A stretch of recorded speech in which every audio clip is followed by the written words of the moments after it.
Project freedom जंगबंदी की आड़ में एक बड़े टकराव की तैयारी। आबनाए हुर्मुज़ को खुलवाने के लिए अमेरिका के कई जंगी बहरी जहाज़ पहुंच चुके हैं। आबनाए हुर्मुज़ में क्या होने वाला है, ईरान की जानिब से क्या रद्द-ए-अमल आया और क्या रद्द-ए-अमल आ सकता है, वहाँ पर मौजूद बारूदी सुरंगों को कैसे साफ़ किया जाएगा और वहाँ से कैसे बहरी जहाज़ों को गुजारा जाएगा, इस सारी सूरत हाल के बारे में अज़हर अली ख़ान से बात करते हैं। अज़हर भाई, जंगबंदी की आड़ में एक बड़ा प्लान बनने जा रहा है, प्रोजेक्ट फ्रीडम शुरू होने जा रहा है।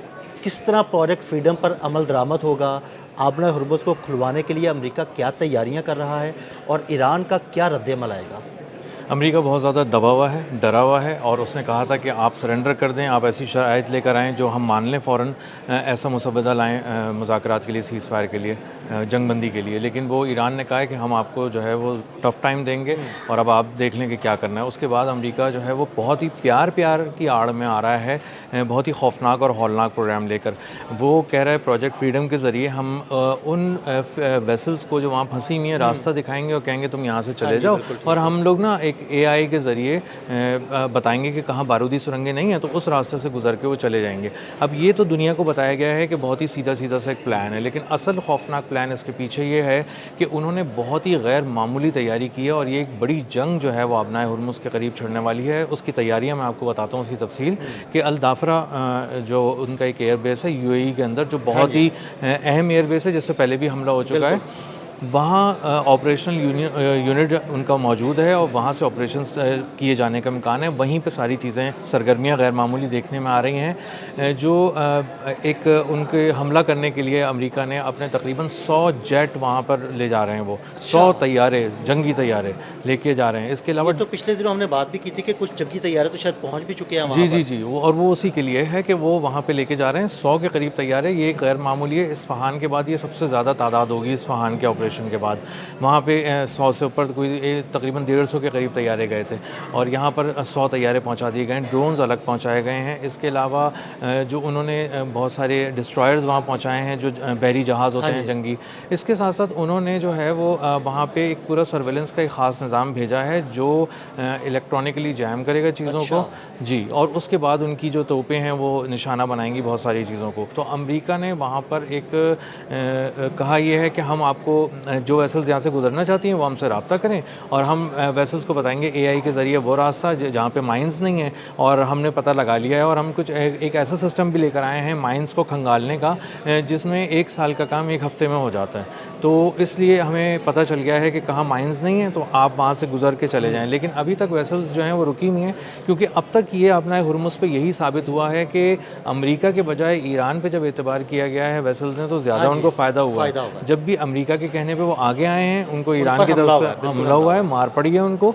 और जब भी ईरान ने कहा है कि आप हमसे इजाज़त लेके गुजरें और हम आपको बाहिफ़ाज़त गुजारेंगे, अपने हिसार में गुजारेंगे, वो गुजरे हैं, उनको प्रोवाइड भी किया उन्होंने सिक्योरिटी। और इसके अलावा उन्होंने जब चार्ज किया है तो पूरा उसका हक़ अदा किया है और उनको पूरा वहाँ से गुजारा है। तो ये एक ऐसी सूरत हाल है आबनाए हुर्मुज़ के पास, जो लोग बिटवीन द लाइंस नहीं देख पा रहे हैं और वो यही समझ रहे हैं कि ये जो एक प्रोजेक्ट फ्रीडम है ये बहुत ही सीधा सीधा सा है और वो कुछ कोशिश करने जा रहे हैं। लेकिन वो एक पूरी मुनज़्ज़म कार्रवाई होने जा रही है, वहाँ पे बड़ी जंग की तैयारी होने जा रही है, और इसलिए ये ज़्यादा ख़तरनाक है कि ईरान ने इसको सीज़ फायर की वायलेशन करार दिया है। मैं यही पूछने वाला हूँ कि अगर अमेरिका ये कह रहा है कि जनाब हम आराम से वेसल्स को वहाँ से गुजार देंगे, तो क्या ऐसा मुमकिन है उनके लिए? ईरान की क्या तैयारी है इस बारे में? अदील भाई, आपने पिछले दिनों भी देखा और आप मुसलसल व्लॉग्स के अंदर वैसे भी आपकी नज़र होती है बड़ी गहरी, तो आप ये देख रहे हैं कि अमेरिका कब बहुत से पेंतरे बदल रहा है और बहुत से नए नए प्लान्स ला रहा है सामने। लेकिन हो ये रहा है कि अमेरिका के प्लान्स वर्केबल नहीं हैं और काम नहीं दिखा पा रहे।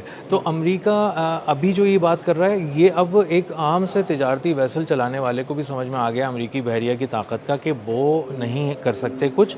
ट्रूप्स की तादाद भी मैं आपको बताऊं कि 10,000 थी पहले, 15,000 कर दी गई है, वहाँ पे बढ़ा दी गई है 5,000 ज़्यादा जी।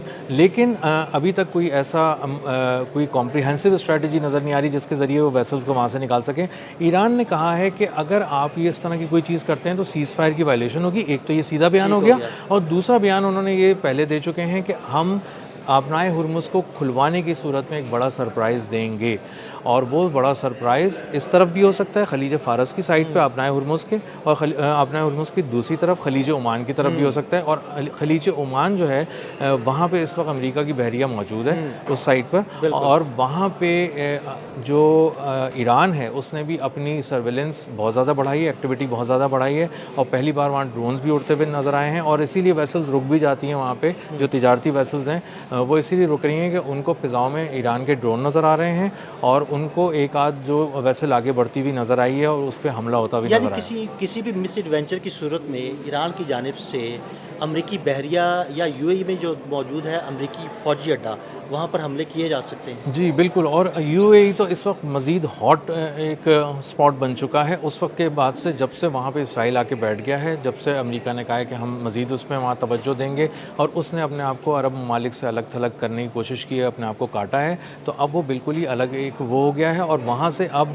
बराह रास्त अगर कुछ ऑपरेट होता है तो सिर्फ, अब पहले तो कहा जा रहा था कि अमेरिका कर रहा है वहाँ से, लेकिन अब आप कहेंगे अमेरिका प्लस इसराइल वहाँ से ऑपरेट कर रहा है, तो वहाँ पे हमला करने का जो इम्कान है ना वो तकरीबन 100% ही है, क्योंकि वहाँ से जब हमला होगा तो इसराइल हमला करेगा, अमेरिका हमला करेगा, और उसके जवाब में अल दाफरा एयरबेस जो है उसको निशाना बनाया जाएगा, क्योंकि वहाँ से ऑपरेशंस लीड हो रहे हैं, वहीं से चीज़ें उड़ रही हैं, वहीं से पहुँच रही हैं, और वहीं से सारी कुमक जा रही है उन लोगों के लिए जो वहाँ पर तैनात हैं और ईरान की बहरिया से पासदाराना इनकलाब से लड़ने जा रहे हैं। बिल्कुल। अच्छा अज़हर भाई, मुझे ये बताइएगा कि जो एयरबेस है यूएई में, जहाँ पर लड़ाका तैयारे मौजूद हैं, क्या वहाँ से कोई जो भी कार्रवाई की जाएगी वो सिर्फ आबने हुर्मुज़ तक ही महदूद रहेगी, या वहाँ से दोबारा ईरान के अंदर भी कोई कार्रवाई की जा सकती है? आदिल भाई, सबसे इम्पॉर्टेंट ये है कि सीज़ फायर की वैल्यूएशन सबसे पहले कौन करेगा, और नज़र ये आ रहा है कि ये अमेरिका करेगा, और अमेरिका की कोशिश यही है कि वो आबनाए हुर्मुज़ पे जंग छेड़े। वो ये अभी फ़िलहाल गलती नहीं करना चाहता कि वो ईरान के अंदर घुसे, क्योंकि ये एक बड़े पैमाने पे सीज़ फायर की खिलाफ वर्जी हो जाएगी। लेकिन आबनाए हुर्मुज़ पे अब जो जंग छिड़ेगी, जो 15,000 फ़ौजी हैं वहाँ पर, डिस्ट्रॉयर्स खड़े हुए हैं, 100 तैयारे आ रहे हैं, ड्रोन्स आ रहे हैं, यहाँ से ईरान की बहरिया, स्पीड बोट्स, तो वो एक पूरी जंग का माहौल है, भरपूर जंग है। जो हम कह रहे थे कि समंदरों में आग लगने वाली है, समंदर जलने वाले हैं, तो बुनियादी तौर पे वो वाकई जलने वाले हैं। और इतने बड़े पैमाने पे 100 तैयारों से अगर आके 100 ड्रोन्स टकरा रहे हैं, या उनके डिस्ट्रॉयर्स पे हमले हो रहे हैं, तो ये तो भरपूर एक जंग है, फुल स्केल वॉर है, और ये किसी भी वक्त किसी भी सरहद के अंदर घुस सकती है, और फिर एक बहुत बड़ी जंग हो सकती है। और उसके नतीजे में अगर जो हमने पहले भी डिस्कस किया था कि जॉर्डन से, उर्दून से कोई हमला होता है, या इसराइल से कोई हमला होता है, तो फिर इन दो तरफ भी जंग छिड़ जाएगी। अगर ईरान के अंदर अब हमले किए गए तो ईरान ना इसराइल को छोड़ेगा, और ना किसी ऐसी बेस को छोड़ेगा, वो कहीं पे भी हो खलीज में, अमेरिका की और इसराइल की बेस जो वहाँ से निशाना बना रही है, वो दोनों नहीं बचेंगे। बहुत शुक्रिया अज़हर भाई। अज़हर भाई ने बड़ी तफसील के साथ इस सारे मामले पर रोशनी डाली। मज़ीद अपडेट्स के लिए हमें फॉलो करते रहें। अदील अहमद और अज़हर अली ख़ान को इजाज़त दीजिएगा। अल्लाह हाफ़िज़।